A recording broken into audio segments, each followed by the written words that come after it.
Bien, bueno, vamos a comenzar con una pregunta Sí. acerca, ya un poco metiéndonos en la pedagogía Waldorf, la antroposofía, en relación a la cultura japonesa, de alguna manera. En una entrevista que realizaron a la japonesa Michiko Koyasu, que es una profesora de germánica de la Universidad de Waseda en Tokio y autora de libros sobre pedagogía Waldorf, ella plantea ahí que la configuración japonesa del alma tiende a ser más alma sintiente. Ella lo expresa así, toma ese concepto de alma consciente, sintiente, que es un concepto antroposófico, vinculado a la antroposofía.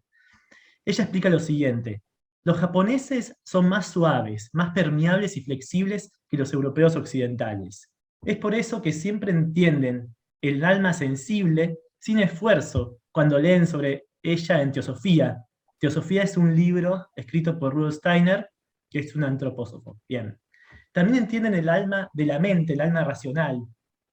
Pero el paso al alma consciente, es decir, el paso del alma sensible al alma racional y luego al alma consciente, a veces causa confusión y parece estar en contra del alma racional. Ella lo plantea así, en estos términos. Entonces, a partir de esto, la pregunta es para usted. ¿Podría pensarse que la particular y profunda conexión con la naturaleza que es la cultura japonesa está contemplado en la reflexión sobre el alma sintiente de Michiko Koyasu?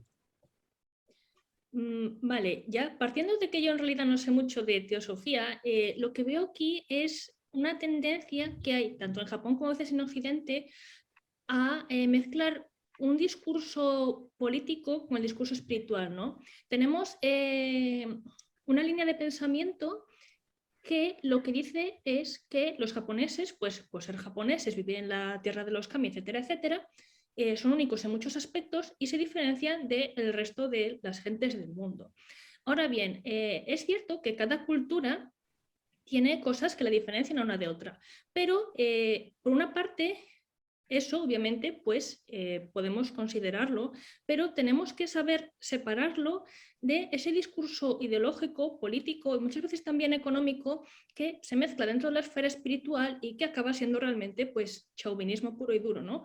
Podemos decir, vale, sí, los japoneses perciben de forma distinta varias cosas a raíz de su cultura, de ser educados de manera distinta a los occidentales, pero lo que no podemos decir es que pues, los japoneses tienen un alma distinta del resto de los seres humanos por el hecho de ser japoneses, pienso yo. Ujú. No sé Muy si... bien, muy bien. Muchas gracias. Muchas gracias. Sí, vamos a entrar ya de lleno en el camino de los dioses, que es como es lo que significa shintoísmo, ¿verdad, Alejandra? Sí, bueno, Sí, tenemos que matificar que el concepto de dios occidental y el de kami no son lo mismo. sí, sí. Entonces, bueno, intentamos usar el término kami en vez de dios, pero es importante pensar esto porque cuando consideramos, bueno, a Japón y al shintoísmo, obviamente tenemos que usar nuestros esquemas occidentales porque no tenemos otra cosa, pero también siendo conscientes de estas diferencias, ¿no? Cuando yo digo dios en el cristianismo, por ejemplo, no puedo equipararlo al kami porque el término kami, bueno, como supongo que me preguntarán después y veremos más en detalle, es un término muy amplio que no podemos decir sea igual al concepto que tenemos nosotros de Dios. Ajá. Creo que... Sí, sí, de hecho, una de las cosas más interesantes de tu tesis, por lo menos para mí, es que en vez de perdernos en conceptos, en definiciones, tú recurres al concepto de luminoso de Rudolf Otto para, de alguna manera, señalar la esencia de eso que llamamos o llamas kami. Y una cosa que me sorprende de Rudolf Otto es que él habla de dos tipos de religión, ¿no? De religiosidad. Una en la que se trata de ser preciso con respecto a los términos, claro, podemos decir una religión racional, ¿no? Ya desarrollada, y otra, que para él es la verdadera, que es una religión que se apoya en el sentimiento. ¿Y por qué? Porque para Rudolf Otto lo luminoso es sobreabundante y la razón no va a poder abarcarlo. Y la pregunta que te quiero hacer exactamente, porque claro, Rudolf Otto sitúa ese sentimiento en el sentimiento de dependencia. ¿Qué es para ti el sentimiento de dependencia según Rudolf Otto? Claro, el sentimiento de dependencia de Otto es diferente del que vemos en Schleiermacher, ¿no? Y dentro de lo que dice Otto, claro, bueno, partiendo del principio, Otto sí que hace esa diferenciación, ¿no?, entre lo racional y lo irracional, pero tiene la problemática de que, claro, al ser cristiano, pues tira para donde tira, ¿no? Entonces, él quiere considerar al cristianismo como lo superior y por ello considera que tiene un componente racional por ser la religión perfecta, etcétera, y de hecho su término de luminoso lo analiza también en comparación con lo santo, que es lo luminoso a lo que se aplica el bien máximo, que en Occidente, como sabemos, pues eso incluye la razón, ¿no? La verdad, la razón y la belleza, que se consideran que son igualitarias entre ellas. Entonces, cuando Rudolf habla de esa dependencia, es también mucho en base a sus experiencias vitales que él tuvo de sentimiento luminoso, ¿no? Cuando fue a ver, creo que Jerusalén, o cuando iba por el desierto, él tuvo esa experiencia luminosa y sintió esa dependencia. Sin embargo, tuvo siempre esa dicotomía dentro de él, ¿no? Porque de hecho él decía él mismo que tenía la convicción de que él sería capaz de, para llegar a la verdad, abandonar si fuera necesario el cristianismo, que vemos que en última instancia pues no fue capaz de hacerlo. Entonces, esa dependencia luminosa era para él, por un lado, más sí quizás en la línea de Schleiermacher, ¿no?, de sentirte pequeñito ante Dios y sentir que dependes de él, pero él tuvo que modificar eso en sus teorías porque él consideraba ese objeto luminoso dentro de esa dicotomía entre lo irracional de lo luminoso y lo santo del cristianismo, ¿no? Aunque él intentaba, bueno, probar y que le cuadraran en las cuentas, básicamente, que el cristianismo era el superior, se nota en sus escritos que una parte de él sabía que, pues, bueno, que estaba haciendo un salto de fe que realmente no tenía fundamento y que lo hacía por fe pura, vamos, porque muchas de las cosas de que él hablaba, de lo luminoso, lo irracional, la magia, que él ponía por debajo del cristianismo puro, que él consideraba que era lo mejor y lo más perfecto, Sí. pues que realmente no cuadraban, ¿no? Entonces, ese sentimiento de dependencia se centra más en, pienso yo, en ese objeto luminoso más que en el talento. Sí. Quizás se me ocurre a mí, escuchando lo que dices, que quizás lo luminoso, para poder verse en su majestuosidad, necesita desdoblarse en un lado majestuoso y en un lado dependiente o frágil. Porque sin ese lado frágil, lo luminoso no podría entenderse a sí mismo como eso, como majestuoso. No sé si entiendes esto que te estoy diciendo. Hay como una claro, codependencia entre lo claro, majestuoso y lo frágil, perdón. Claro, frágil, pero creo que frágil sobre todo en cuanto a los sentimientos humanos, ¿no? Porque en realidad lo luminoso es lo terrible, lo misterioso. Y lo que eso hace es que los humanos, cuando nos encontramos ante eso, tengamos sentimiento de fragilidad y dependencia. Porque claro, encontramos algo que sale de todos los parámetros y ¿qué vamos a hacer? ¿Envalentonarnos como en las películas? No, pues tenemos miedo, es natural. Entonces, esta dependencia se da también en Otto naturalmente, pero creo que siempre teniendo en cuenta que es un poco distinto del esquema que seguía igual la doctrina cristiana. Ajá. Quizás sería oportuno que nos explicase las características que en tu tesis las señalas todas de lo luminoso. Hay muchas, ¿no? La más famosa es Misterio, el famoso Mysterium Tremendum, pero bueno, hay muchas y creo que estaría muy bien que nos las dijeras. Gracias. Sí, tengo aquí la chuleta, no os preocupéis. Yo también la tengo, ¿eh? Vale, muy bien, Majestad, Energicum, etcétera, etcétera, etcétera. Vale, bueno, como ya os he comentado, lo luminoso de Otto se diferencia de lo santo porque, bueno, lo santo es básicamente lo luminoso, pero con un componente de perfección moral.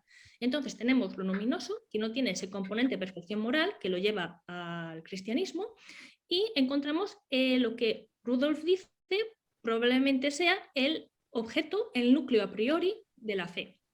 Entonces, ¿qué características tiene este concepto de lo luminoso, del núcleo a priori de la fe religiosa? Uno, el sentimiento de criatura, que es parecido de dependencia que hemos estado diciendo. Después, es mysterium tremendum, en cuanto que pues, es un misterio, ¿no? Realmente, con las herramientas de la racionalidad y la ciencia, no podemos decir qué es esta experiencia religiosa ni explicarla. No podemos llegar a lo divino y explicarlo pues, con nuestras herramientas racionales humanas. Es tremendo, pues porque obviamente es lo absolutamente otro, ¿no? Es completamente distinto de nosotros y eso hace que lo percibamos como tremendo. También es majestuoso, ¿no? Es un miedo poderoso, enérgico, completamente otro, y eso hace que lo pongamos por encima de nosotros, con las características de majestas, augustum, que esto implica. Y a mayores, pues tenemos que es fascinante, como las películas de terror, ¿no? Hay una parte que nos atrae y otra que nos repele por el terror en sí mismo, enorme, pues porque es más grande que nosotros, sublime, no como lo sublime artístico, sino como lo sublime natural, ¿no? Cuando nosotros, por ejemplo, un paisaje y nos quedamos pues maravillados, pues también cuando estamos ante la presencia de lo luminoso, aparte de tener mucho miedo y estar fascinados, también decimos, bueno, es algo, nos sentimos como una lo sublime, ¿no? Del arte, de la naturaleza, de la existencia en sí. Y también es Augusto, que en este contexto pues sería también parecido al majestas, ¿no? Majestuoso, increíble, poderoso, por encima de nosotros. Ajá. Mientras hablaba se me venía a la cabeza una película que se llama El viaje de Chihiro.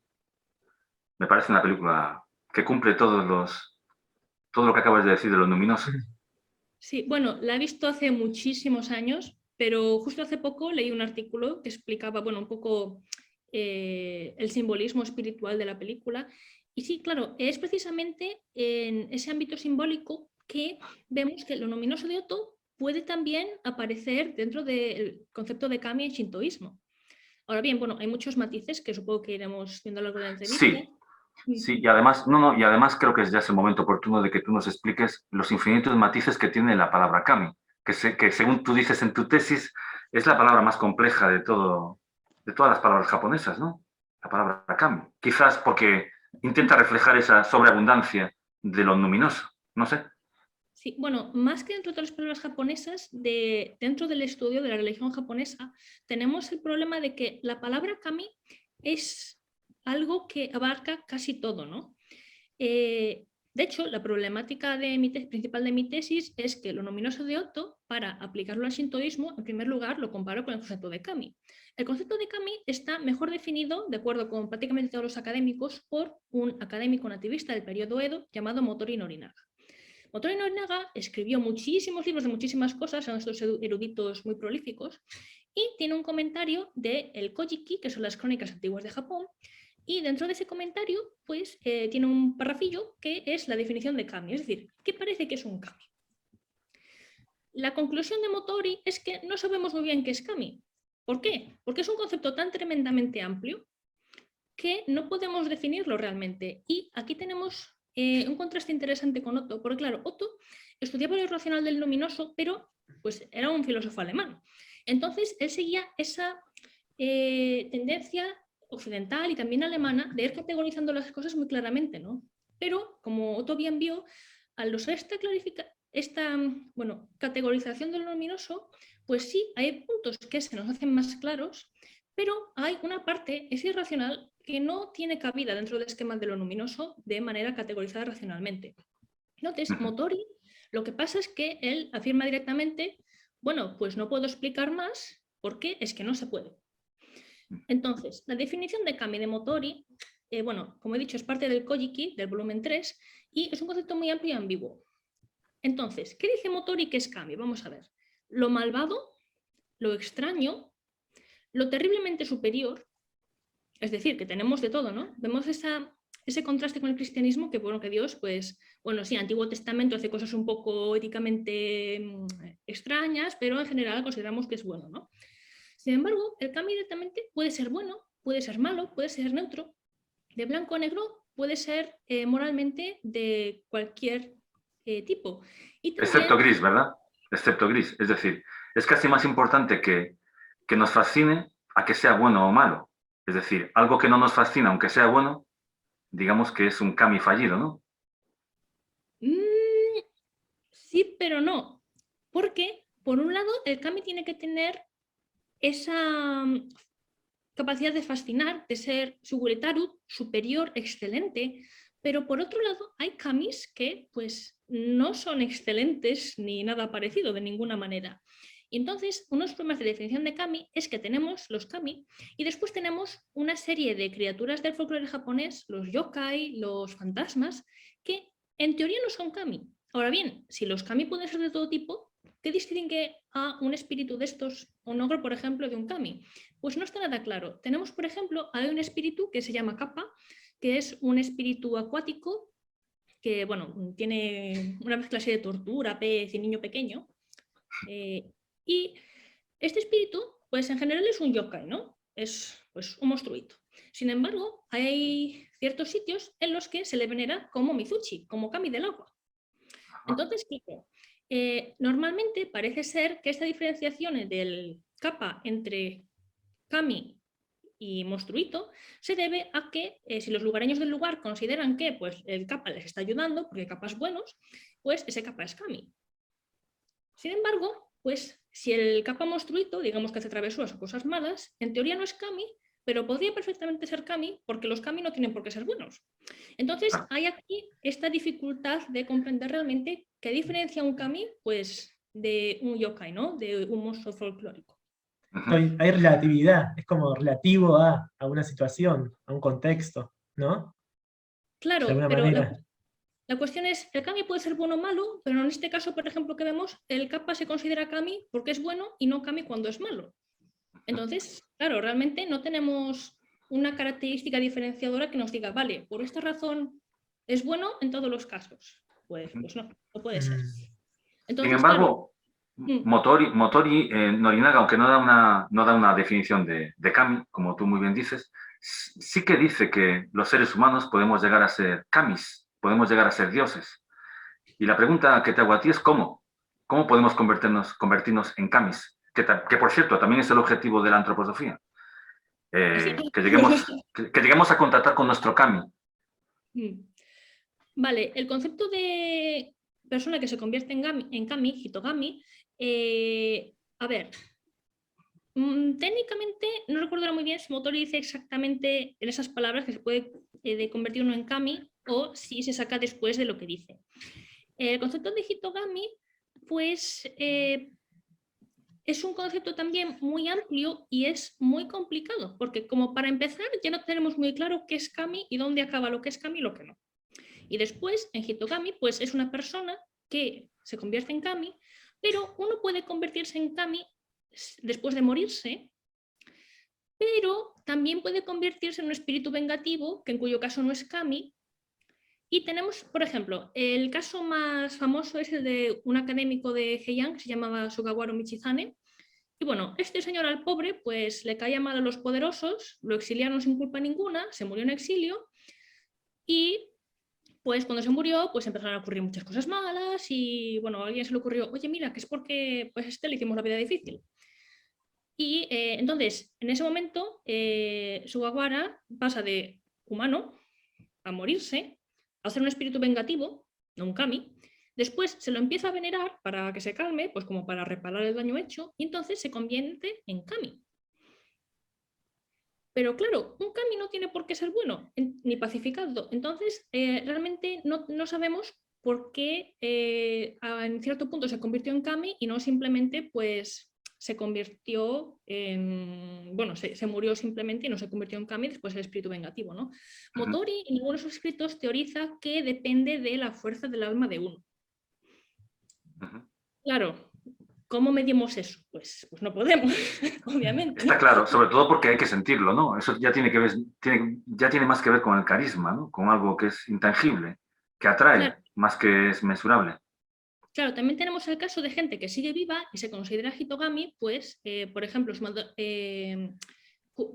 se llama? Jugadores de sumo, ¿no? Ajá. Que han llegado a un nivel muy alto, gente que lleva a un nivel muy alto, sí se considera a veces que es hitogami. Y por eso no tienen éticas fascinantes, pues son muy buenos en lo suyo, no tiene algo que los diferencie del resto. Sí. Pero claro, el problema es que como el concepto de kami es tan amplio, aunque digas, vale, esta persona, pues la consideramos hitogami. Y debe ser porque tiene X características que tienen los kami, ¿no? Pues es excelente, Shuguretaru, fantástico, como majestuoso, pero también da un poco de miedo, ¿no? Lo bueno que es en algo. pero seguimos teniendo esa complicación de que realmente, claro, esa persona igual se muere y en vez de en Kami se convierte en espíritu malvado y no se convierte nunca en Kami después. Sí, pero lo interesante de lo que estás diciendo es que, por lo que veo, el Kami acaba siendo algo personal, no impersonal. Es decir, son individualidades. No se acaba diluyendo en el absoluto. Claro, bueno, después, como en todas las religiones, pues hay algunos pensadores que dicen que sí, que hay un kami universal único, ¿no? Pero no, en general no. De hecho, los kami están muy individualizados. De hecho, pues no hay un kami en general, ¿no? Es siempre el kami de algo, el kami del océano, el kami del sol, el kami del río. Y es eso, ¿no? No puedes decir, bueno, el kami sí, pero te refieres a un kami en específico, no hablas en plan de Dios, por ejemplo, en general, ¿no? Sí, sí. Y bueno, he visto en tu tesis que hay una especie de evolución en el concepto de Kami, donde al principio, pues sí, lo tremendo, lo luminoso está muy presente, pero esto se acaba desplazando hacia lo ético. Es como si el poder del Kami acaba manifestándose al final en el comportamiento de las personas que tienen entre sí. Y eso me lleva al concepto de Rudolf Steiner de la fantasía ética. Él dice, bueno, Rudolf Steiner dice que en el siglo XX, XXI, ¿no? Pues el lugar de lo divino, de lo luminoso, se encuentra en nuestras acciones y en nuestro comportamiento y en, bueno, eso, nuestra moral, en nuestra ética. No sé qué opinas tú de esto. Vale, en principio el Shinto en sí no tiene un componente ético, no es como el cristianismo que tiene unos mandamientos, no tiene unos textos canónicos, entonces, de hecho, por eso mismo el kami pues, puede ser de cualquier escala de gris, porque puede ser bueno, puede ser malo y no importa, no tiene influencia, eso no influye en su divinidad, digamos. Sí. Lo que pasa es que lo que sí diferenciamos es el concepto de kami como emoción luminosa y el kami como concepto que después se va elaborando, ¿no? Durante el medievo, en Japón, pues van apareciendo escuelas de teólogos que, con motivos más o menos impuros, porque realmente lo que querían era bueno, filosofar y hacer teología sobre los kami, pues para poner a su escuela, a su familia por encima de las otras, ¿no? De hecho, falsificaban los documentos, pero bueno, casi no se molestaban en que no parecieran falsos, ¿no? Era todo un ejercicio teológico-filosófico que realmente no era tanto de teología y filosofía, bueno, para algunos obviamente seguro que sí, pero en general era una cosa, pues eso, más bien política, ¿no? Entonces tenemos que ese desarrollo ético que se ha dado y que aparece en el cristianismo, en el Shinto no está.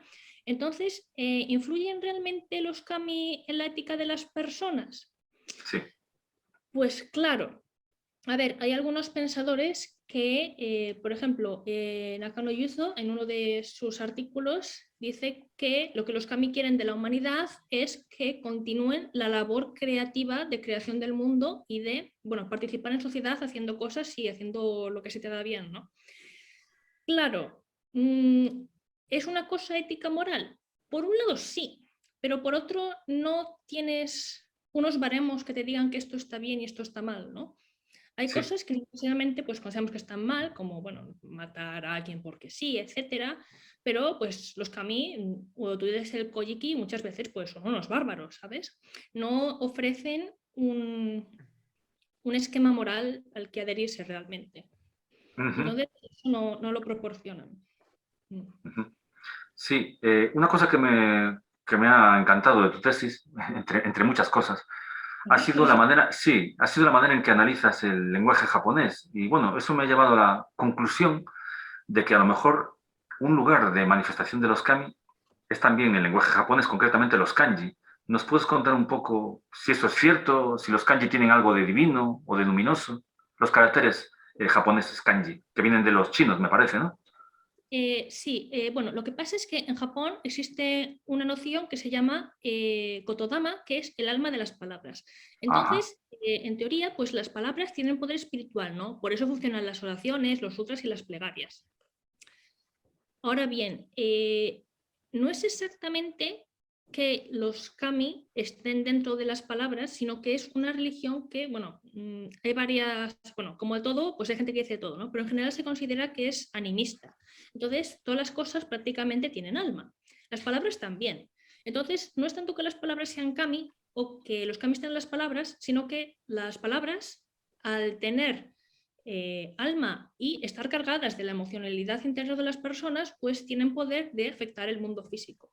Ajá. Vale, vale. Y ese poder se lo dan las emociones con las que esa persona las dice, ¿no? Sí, bueno, esa es mi teoría, ¿no? No he leído mucho al respecto, la verdad, pero... Bueno, bueno, eres el especialista en esto, tu teoría es ley. Bueno, tampoco. Bueno, una cosa, también he visto en tu tesis doctoral que los kami se manifiestan a través de animales como el zorro, y claro, en la antroposofía hay una especie de dialéctica, de oposición entre el kami, porque la antroposofía también tiene su propio kami, que está representado por Miguel, el arcángel Miguel, y el dragón. En la antroposofía el dragón se ve como algo negativo. Sin embargo, en Japón hay varias clases de dragón, no todos son negativos. ¿Nos puede explicar un poco lo luminoso del dragón kami? A ver, el dragón muchas veces se asocia a un espíritu del agua y, claro, a ver, pienso, no estoy ahora completamente segura, que es una influencia que viene de China y el dragón está siempre relacionado con la serpiente, ¿no? Ahora bien, por ejemplo, en uno de los episodios del Kojiki, Yamato Takeru se encuentra con... el emperador Yuriaku pues pide que vayan al monte y le traigan el kami del monte, pues porque quiere verlo, ¿no? Porque es el emperador y le apetece, lo típico, ¿no? Y Sí. se lo llevan y es una serpiente. Esa serpiente es kami. Sin embargo, tenemos un problema también de interpretación del texto en el que muchas veces no sabemos si el kami es el mensajero del kami, es decir, el kami se ha convertido en animal para llevar el mensaje, o si es el mensajero del kami, pero no es exactamente el kami principal, digamos, ¿no? Entonces, pues tenemos, por ejemplo, este ejemplo, el emperador Yuriaku, en el que la serpiente, que bueno, serpiente dragón, más o menos mitológicamente es lo mismo, efectivamente es el kami, pero también vemos el episodio de Yamato Takeru, que es bueno, un príncipe que va a la montaña y ve un jabalí blanco. Y dice, ala, es el mensajero del kami, pues después vuelvo y lo mato. Bueno, porque era un poco bárbaro el chico, ¿no? Y dice, bueno, pues vuelvo y lo mato, pero resulta que no era el mensajero del kami, era el kami. Y pues el kami pues se enfada y le echa una maldición y lo mata. Entonces, claro, tenemos ahí que ya ni la tradición mitológica misma puede diferenciar entre si es un mensajero del kami o el kami en sí, ¿no? Pero sí que están diferenciados, es decir, existe la posibilidad de que sea el kami en forma de mensajero del kami y el mensajero del kami, pues sin ser el kami importante, digamos. Sí, bueno, yo es que quizás estoy un poco intoxicado por un concepto del sufismo que se llama Tauhid, que no tienes por qué conocerlo, pero que de alguna manera es parecido también a lo de Hegel, ¿no? Es decir, ven todo pues un mismo proceso. Y claro, ahora cuando me hablabas del kami, del mensajero del kami, es que claro, sin mensajero del kami no hay kami, es decir, no veo diferencia. Si alguien llega a ser capaz de lanzar un mensaje y de hacer que ese mensaje llegue a su destino, lo es a través del kami, pero también a través del propio mensajero. No lo veo como diferente. No sé si entiendes esto que te digo. Es que esa es parte de la problemática que tenemos, que el término kami es tan amplio que el mensajero del kami puede ser, por ejemplo, en el caso de Inari, cuyos mensajeros son zorros, claro, el zorro también es un animal folclórico, kitsune, que, bueno, tiene unas características, puede cambiar de forma y tal, ¿no? Entonces tenemos el problema. Imagínate que tenemos un zorro. Vale, es el kami Inari, es un zorro mensajero de Inari, es un kitsune que no tiene mucho que ver con Inari, o es un zorro normal. Es que pueden ser todas las cosas. Sin embargo, aunque fuera un zorro normal, tiene tama, tiene alma. Y por lo tanto, también se podría considerar kami si tuviera alguna característica mayor especial o podría llegar a desarrollarla con la edad. Ajá. Entonces, claro, tenemos ahí una amalgama de cosas que nos dificultan diferenciar estas cosas, ¿no? Sí. Por... Yo te voy a poner un aprieto ahora, porque voy a utilizar tu tesis en contra de ti. Porque tú, sí, porque al principio de tu tesis tú hablas de que Motori Norinaga, cuando analiza el Kojiki, lo hace siguiendo un método que se basa en el Kojiki-den, lo hace siguiendo un método que se basa en la intuición y en la imaginación. Con lo cual, bueno, lo primero, ¿qué opinas tú de ese método? ¿Es cierto? ¿Lo utiliza Norinaga para interpretar el Kojiki? Que es, para quien no lo sepa, el libro de donde nace todo el edificio Shinto, ¿verdad? El Kojiki. A ver, no. Muy bien, muy bien. El Shinto es una A ver, es muy complicado esto. Es una pregunta aparte, ¿no? El Shinto es una amalgama de creencias que vienen tanto de las islas japonesas del continente y puede incluso que del sudeste asiático, que Japón, por ser isla, pues en algún momento, pues claro, carácter insular, pues se va aislando, ¿no? ¿Cómo se dice? Se derrite el hielo que lo une con Corea y queda más aislado, etcétera, etcétera, pero siempre ha habido intercambio de ideas, de culturas y tradiciones, incluida la religión. Entonces, el Shinto no se define a sí mismo hasta que entra el budismo en Japón.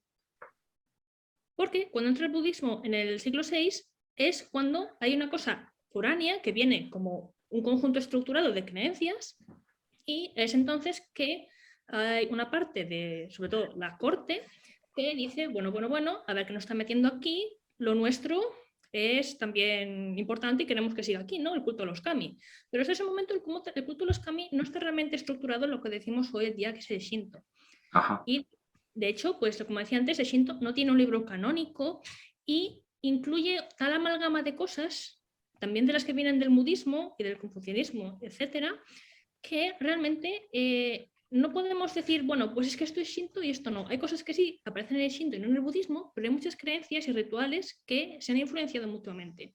Ajá. Entonces, el Shinto no está basado en el Kojiki, decimos a veces, porque el Kojiki es un libro que en los años 700, pues la corte dice, vamos a reescribir la historia y corregirla de los oradores para para fomentar el poder de la corte, ¿no? De hecho, la corte de Yamato es la que encarga el Kojiki, es la que corrige las historias del Kojiki y es la que dice, bueno, pues este libro es donde ponemos nuestra historia desde nuestro punto de vista y convenientemente borramos las otras. Sí. Entonces, realmente no es un trabajo histórico, no es un trabajo neutral en absoluto y por ello, en ello hemos reflejado cosas del Shinto, pero cosas del Shinto que le parecían bien y que seguía la corte de Yamato de esa época.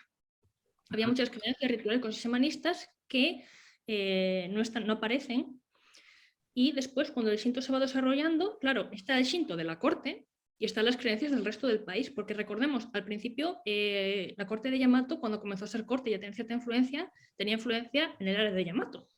Después fueron conquistando, pero de aquí a que conquistaran todo, pues tardaron lo suyo, había más tradiciones, había más grupos étnicos peleando por el poder. Entonces, claro, lo que pasa en el Kojiki es Shinto, pero no es, digamos, la Biblia. ¿Y el método No. para interpretarlo te parece que es el adecuado? ¿El de Motori Norinaga? ¿La intuición y la imaginación? Claro, a ver, partimos del contexto de Motori. Motori parte de un contexto personal y de la época en el que se centra en un sentimiento antichino que quiere eliminar toda la influencia continental y centrarse en el verdadero y puro origen de Yamato. Entonces, él empieza a usar un método filológico. ¿Qué pasa? Que el método filológico de un libro y de una lengua que no se usan desde hace siglos, pues obviamente tiene sus complicaciones. Entonces, lo que él hace es usar la intuición y su corazón japonés para suplementar esos huecos. A ver, ¿podía haber hecho otra cosa el señor? Bueno, ser un poco más neutral quizás, pero con lo que había, pues tampoco tenía mucho más remedio, ¿no?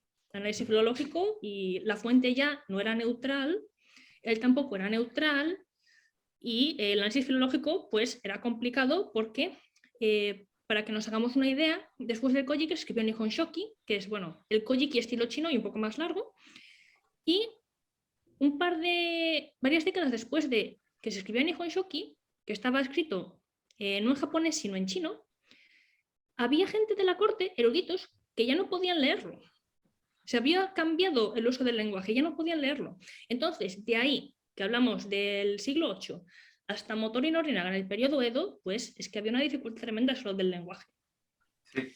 Entonces, claro, por un lado, obviamente, pues él usó métodos que desde el punto de vista actual son poco rigurosos, pero tenemos esa complicación del lenguaje, el horizonte histórico, donde está, ¿no? La distancia histórica, y también que es un tema que realmente, a ver, el Kojiki dice que el emperador no sé quién hizo una cosa milagrosa. Tienes dos opciones, o te la tomas al pie de la letra o la interpretas simbólicamente. Yo creo que Motori Norinaga la interpretó simbólicamente. ¿Tú qué dices? por un lado sí, pero en general, si en el Kojiki ponía que el emperador se había abierto las aguas con Moisés, era verdad.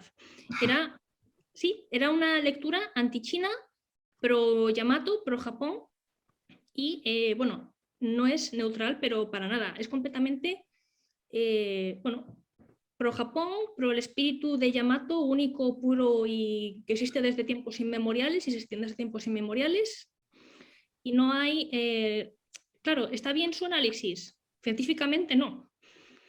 Sí, ¿sabe lo que pasa? Que, claro, a ver, esto ya se sale un poco del tema del sintoísmo, aunque es algo transversal a todas las religiones. El sentido externo y el sentido interno de lo que estamos intentando comprender. Y claro, sí, es cierto, hay un metodologismo, ¿no?, que busca interpretar el sentido externo desde un punto de vista sociológico, histórico, etcétera, etcétera. Pero bueno, el punto de vista que creo que hace Motori Norinaga es intentar encontrar, es decir, intentar encontrar el kami, es decir, el Dios o el sentido interno de lo que está leyendo a través de su propio Dios, es decir, como tú dijiste al principio, de su corazón y de su intuición. Probablemente no hay otro método para poder profundizar en el sentido interno de algo que seguir tu corazón y tu intuición. Para eso no hay método. Por supuesto, para entender el sentido externo de un discurso podemos recurrir a muchos métodos. Pero bueno, no sé si, yo creo que en Motori Norinaga, aunque no soy un experto en Motori Norinaga, quizás servía algún propósito, por supuesto, ¿no?, algún propósito político, ¿no?, pero por otro lado, bueno, intentó también penetrar en el kami del Kojiki a través de su propio kami. Claro, por un lado tenemos el acercamiento filológico que hace, que es más científico, y después tenemos el que hace él a nivel personal, que cierto es, claro, no podemos acercarnos tampoco a lo luminoso solo con la ciencia porque no llegamos a ninguna parte. El problema fundamental de Motori es que sí, quiere buscar al kami, pero bueno, también probablemente por una serie de cuestiones biográficas de su vida, toma un camino que es pues muy radical, ¿no? Y también cuando... En general, digamos, cuando nos encontramos con lo sagrado, pues es una esfera que se sale de estas cuestiones, ¿no? ¿Por qué es muy radical? ¿Por qué dices que es muy radical ese camino?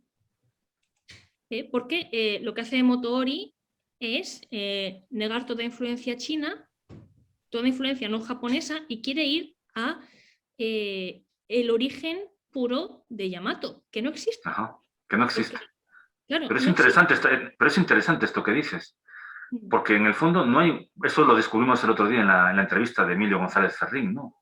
No hay un origen puro de nada.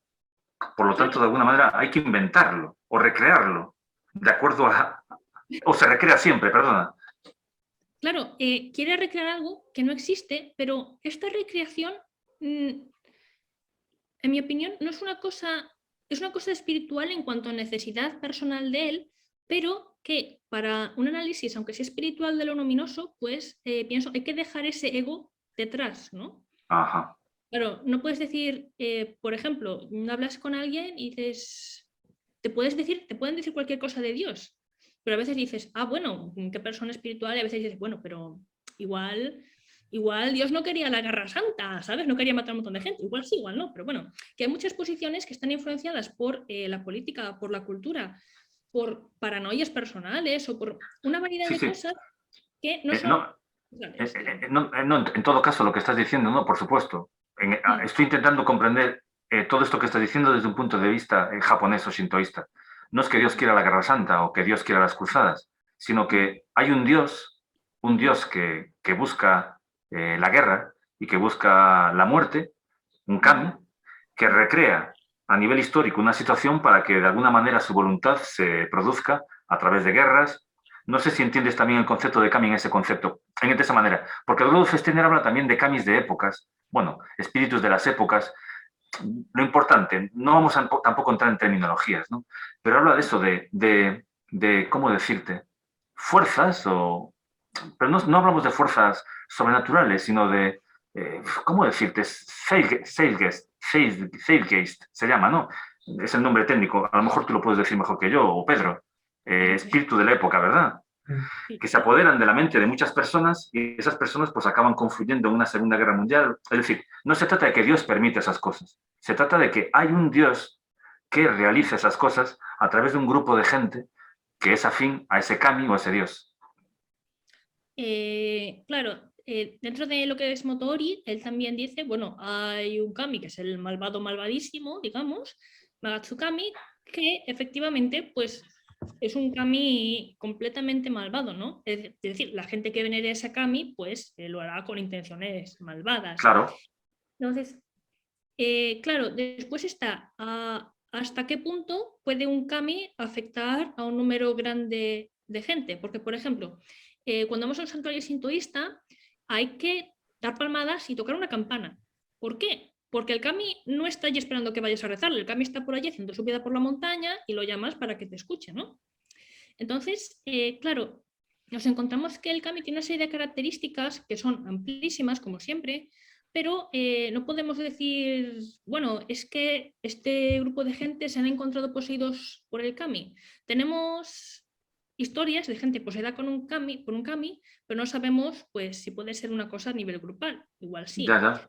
Y realmente, bueno, yo personalmente no he leído nada al respecto de esto, así que tampoco te puedo decirte mucho más, pero bueno, sí podría ser una posibilidad, ¿no?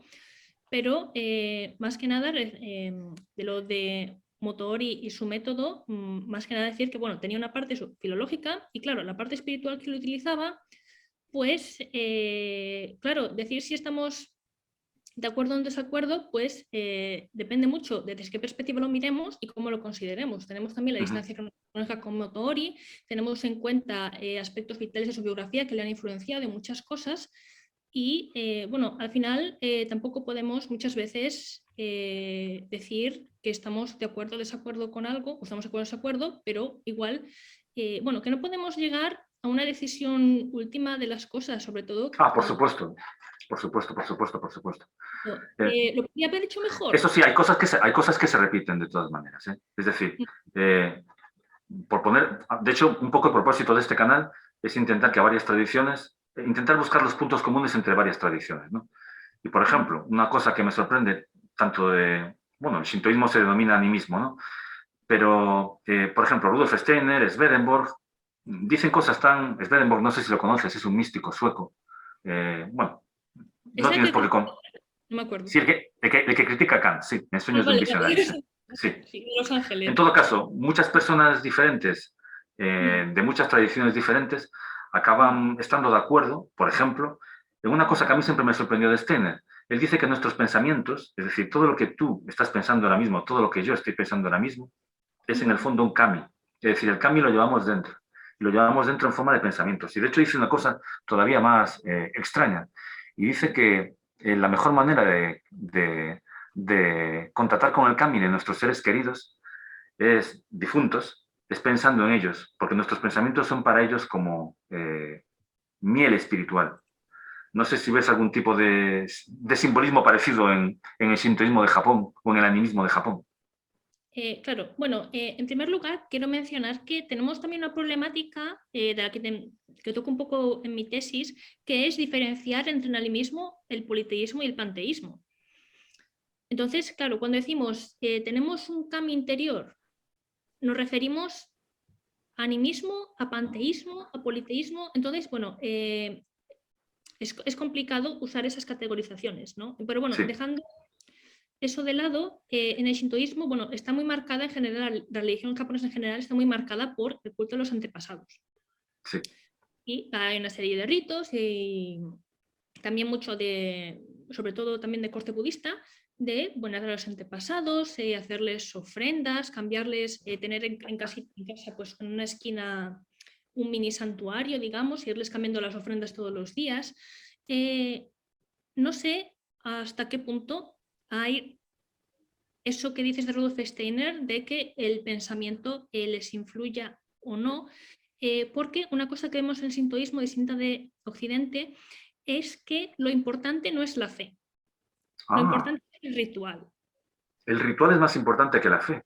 Sí, de hecho, cuando el cristianismo llega a Japón, hay casos, gente, en plan, ya, imagínate, una cruz, una figurita de María, y no son cristianos, porque no importa que sea de otra religión, el amuleto, importa que funcione.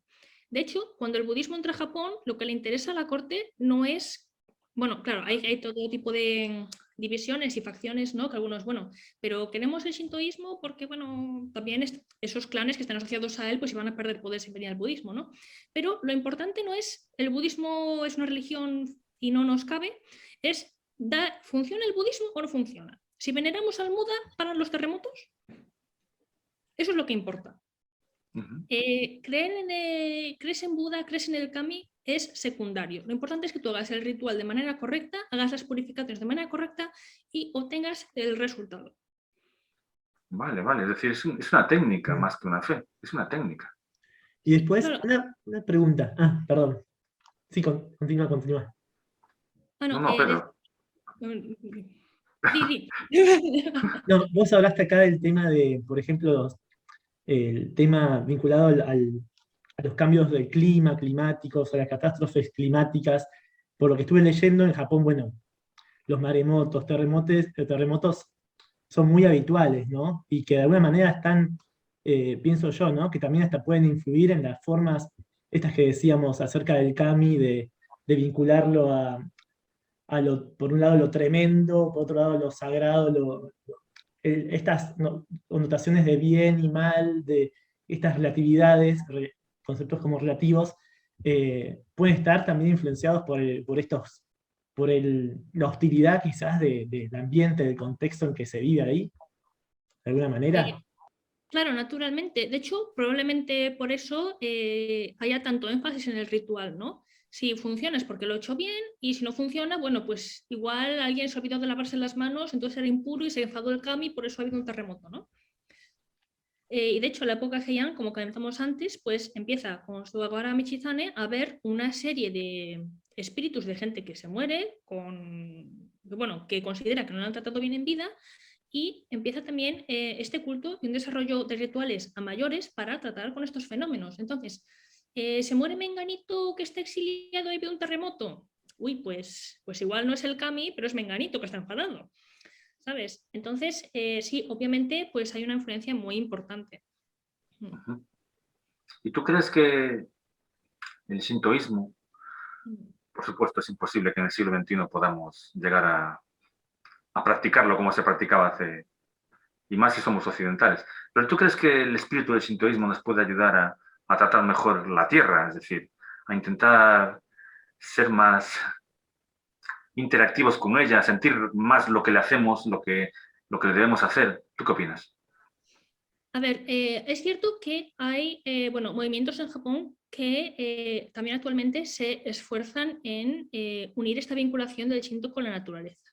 Ahora bien, la cuestión del Shinto es que como no hay un canon de cosas que estén bien y estén mal fuera del ritual, pues imagínate, a lo mejor alguien va a rezar al santuario para aprobar los exámenes, sale y tira una botella al suelo de plástico, le deja tirada. ¿Está mal socialmente? Sí. ¿Está mal en cuanto el kami se va a enfadar? Hombre, pues si la tiraste fuera del santuario igual no se enfada porque ya no es terreno sagrado, ¿sabes? Entonces no vemos tampoco esta reflexión, y lo que comentaba antes, no importa tanto la fe sino el ritual, y no es tanto, yo creo, no tener fe, sino que no existe esa reflexión sobre la fe, ¿no? Yo, por ejemplo, fui a un colegio católico y bueno, no eran particularmente insistentes con la religión, pero sí que tenías que, bueno, lo típico, ¿no? Te lo daban en clase, bueno, pues se hizo esto y está bien y está mal, vamos a reflexionar porque hay que tratar bien a los otros. Y parece que en Japón, al menos así de forma superficial, que es porque tampoco he profundizado en el tema, las cosas se hacen porque están socialmente bien, que también pasa esto en el resto de los países, Sí. y no tanto por una reflexión individual de lo hago porque está bien y yo creo que está bien, ¿no? Por ejemplo, ponerse la mascarilla en la pandemia. Pues una cosa es hacerlo porque lo hace todo el mundo y te obligan, y otra porque dices, no, yo quiero proteger a la señora que vende los periódicos y me la quiero poner porque creo que está bien, ¿no? Entonces, Sí. no es una cosa única. Sí, no, pero eso, al margen de eso, los ritos no son algo neutral, es decir, hay belleza en los ritos, es decir, de alguna manera el rito es el kami, o es la estructura del kami, es lo que Rudolf Steiner podría llamar el campo etérico del kami, o el campo geométrico, es decir, hay alguna relación entre el kami y el rito que intenta invocar o dirigir ese kami. Claro, el rito invoca al kami. A través de hay un orden en el rito, ¿no? Hay una Sí, disposición hay de una unos estructura elementos. que si la Sí, haces de manera correcta, el kami baja a un yorishiro, que a veces es una rama de árbol o una piedra o algún elemento normalmente natural. El kami en ese momento pues está baja la piedra y normalmente durante los festivales, los matsuri, y bueno, la gente hace fiesta, tal, no es un festival. Durante ese tiempo el kami se mezcla con la gente porque ha bajado a ese elemento natural ajá. y pues se despide al kami y el kami se va a donde estaba antes. Hay una simpatía entonces entre el kami y el rito, es decir, la geometría que invoca al kami, ¿no? Cuando digo geometría me refiero a la disposición, ¿no? De hecho, tú en tu tesis hablas de las polaridades en el Shinto, ¿no? El norte, el sur, el este, el oeste, en fin, hay una geometría del kami, a eso quiero llegar. Como una estructura. Una estructura, sí. Sí, a ver, lo que pasa, lo de la geometría se desarrolla después durante Heian, eras medievales, también de influencia tanto continental, ¿no? Del taoísmo, y bueno, es, digamos, un sistema mágico que se empieza a adoptar, ¿no? Con geometría, de vamos a poner ese santuario al este al oeste, porque vienen los demonios por este lado y no por el otro, etc. Pero el kami realmente vive en un espacio designado, sagrado, y viene cuando se lo llama a través de los ritos, ¿no? En el sentido geográfico, es decir, por ejemplo, el kami de esta montaña, pues igual es la montaña en sí, o también está, bueno, pues pululando por la montaña, haciendo sus cosas de kami, que no sabemos bien qué son, y tiene normalmente, sobre todo en la antigüedad, esa especificidad de que está en su sitio hasta que lo llamas. De hecho, bueno, el alma del kami tiene 4 partes. Las más importantes son el aramitama, el kami agresivo y el nigitama, ¿no? Y hay autores que dicen que, por ejemplo, el aramitama antes era aremitama y significaba el kami cuando se presenta, ¿no? El kami normalmente estaba en estado nigi, pacífico, pues donde él vivía a su bola, y cuando se presentaba se llamaba are, se decía por Aramitama porque estaba presente, y que eso después evoluciona al concepto actual de Aramitama, que es violento, ¿no? Porque era cuando pasaba del estado pasivo al activo.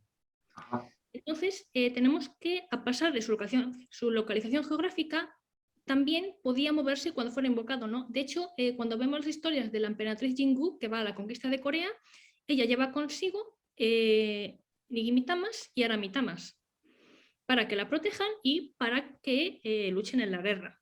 Entonces, cuando se le invocan, sí que cambian de localización geográfica, pero en general, bueno, los kami suelen estar en un sitio específico, ¿no? En su área. Ajá. Sí, sí. Porque yo te decía esto también para un poco, porque Pedro practica euritmia. La euritmia es una especie de, bueno, él la puede explicar mucho mejor que yo. Y yo quería preguntarte, Pedro, y aprovechando que está aquí Alejandra, ¿no? Y que nos está diciendo todo esto, ¿tú crees que en la euritmia, en sus movimientos de expansión, de concentración, ¿no? Y realmente estáis en sus letras, porque la euritmia, por si no lo sabe Alejandra o los oyentes, lo que hace es representar las letras a través de diferentes movimientos del cuerpo. ¿Tú crees, Pedro, que en la euritmia invocáis a algún tipo de kami? Yo pienso ¿Es un que ritual sí. para invocar? Sí, Claro caray. que, Ahora bueno, mismo a partir de, todos los chicos de los colegios Baldro se marchan. Estamos invocando un kami. no, yo pienso que a partir de todo lo que estuve escuchando sobre el kami, lo que leí, pienso que sí, se estaría invocando.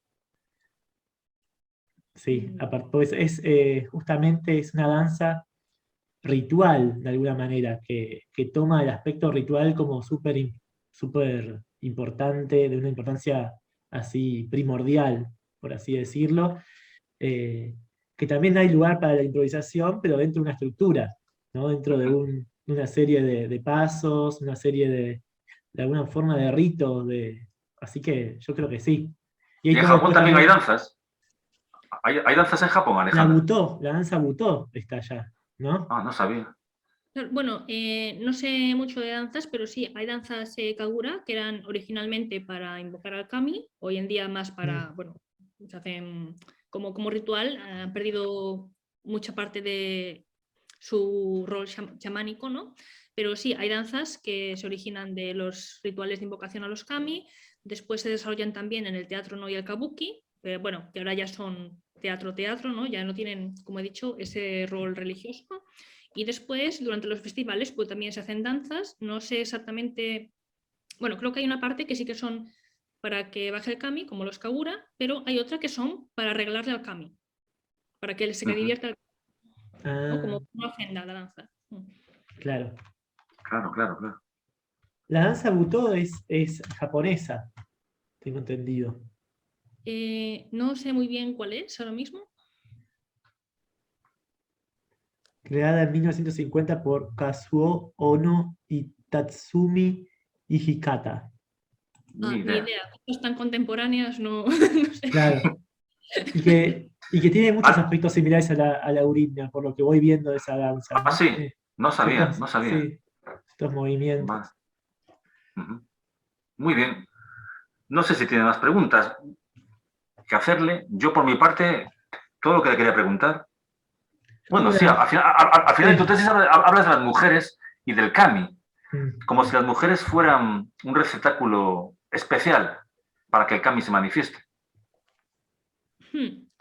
Lo que pasa es que, bueno, vemos en el Japón antiguo, era una sociedad matrilineal que después cambia con la influencia del confucianismo y el taoísmo que vienen de China.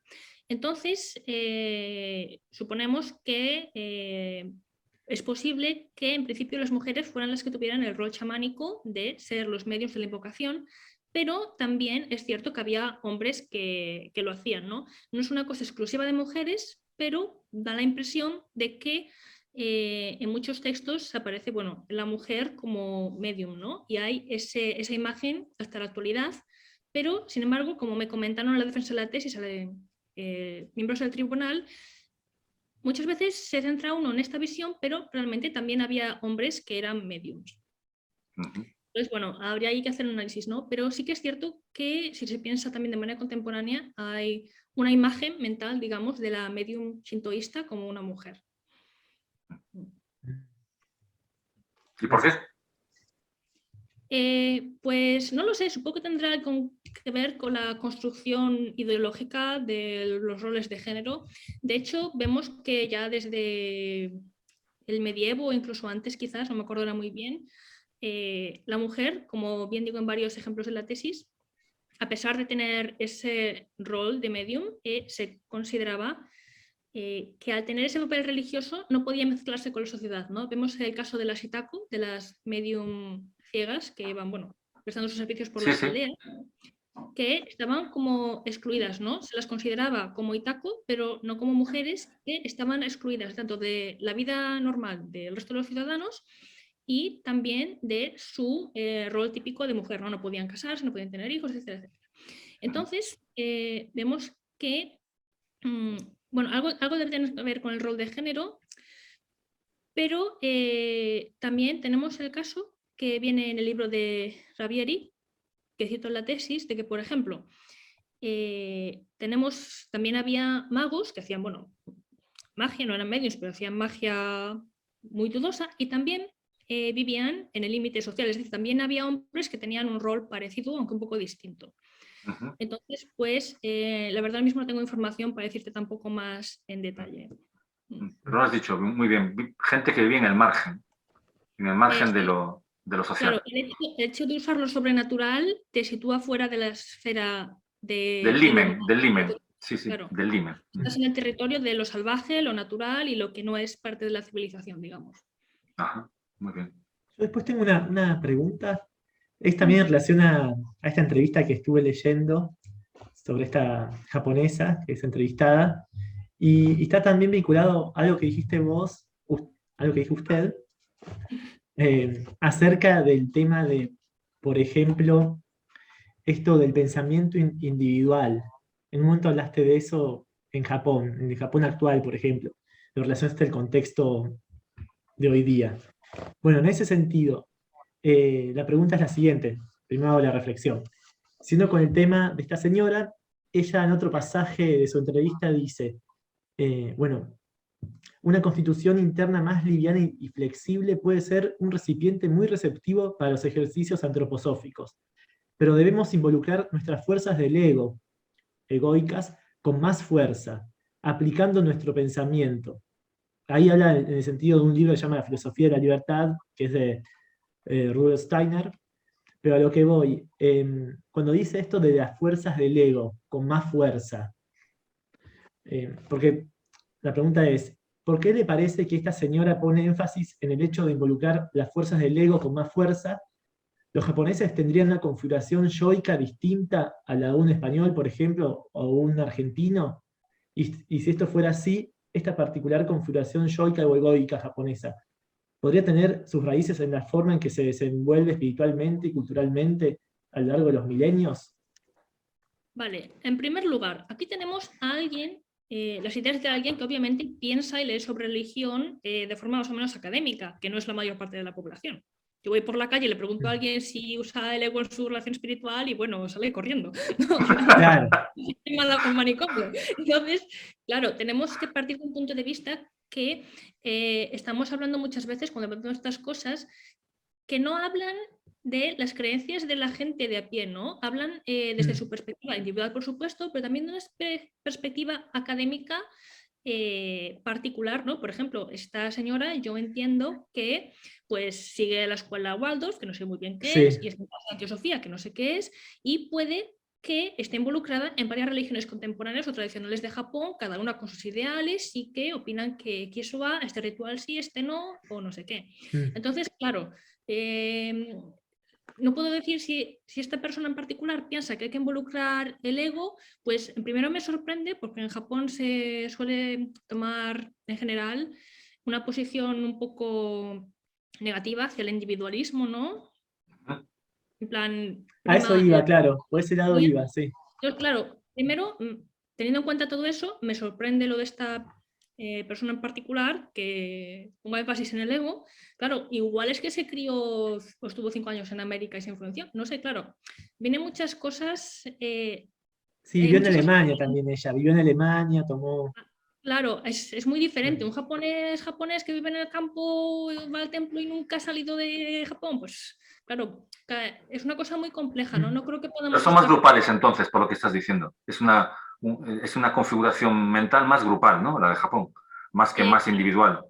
Claro, no es individualista. Entonces ya, bueno, ya eso me llama la atención de lo de esta posición de esta persona y también, claro, parece que viene un contexto muy específico como para poder decir los japoneses en general, que a ver, que las generalizaciones existen por una razón, ¿no? Pero, claro, no sé, es como si eso, yo voy por la calle, le pregunto a alguien la configuración del alma, igual me dice que tiene 8 partes, igual me manda al manicomio, ¿sabes? No, quizás Entonces, no. No, de hecho, sí, es algo muy específico. No, pero a ver, todo se puede traducir, todo se puede explicar. Es tan complicado comprender lo que acaba de decir Pedro como en el fondo comprender lo que significa lo que dice la Biblia o lo que dice el Kojiki. Es decir, todo depende de cómo lo interpretes y de cómo lo traduzcas. Pero sí claro, es cierto. me refiero, llevar un caso tan específico así en general los japoneses, pues igual los japoneses que estudian teosofía y están de acuerdo con la escuela Waldorf sí que tienen esta Claro, opinión, pero claro, es una no sé si... minoría. no, No, no sé.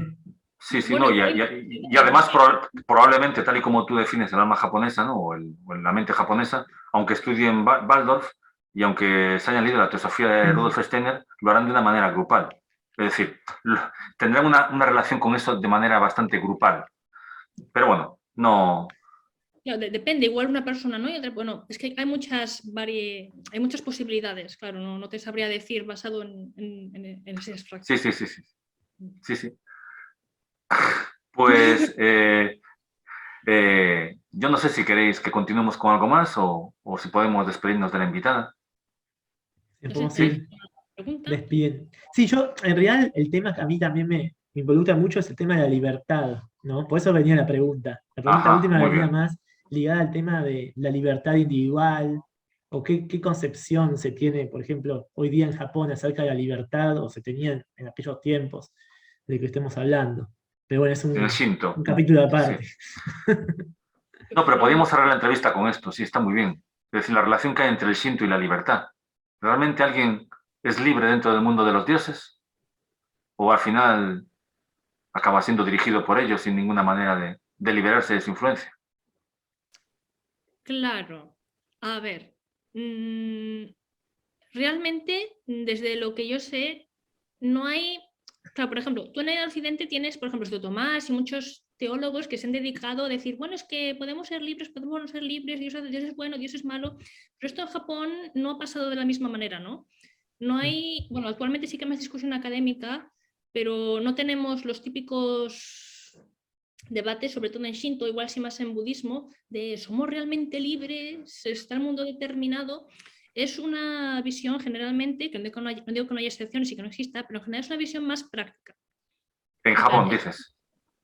Claro, es que quizás para tener esa discusión ya tienes que ser libre. Volvemos un poco a lo que decíamos antes, con lo de Motoori Norinaga, lo de interpretar al kami del libro con tu propio kami.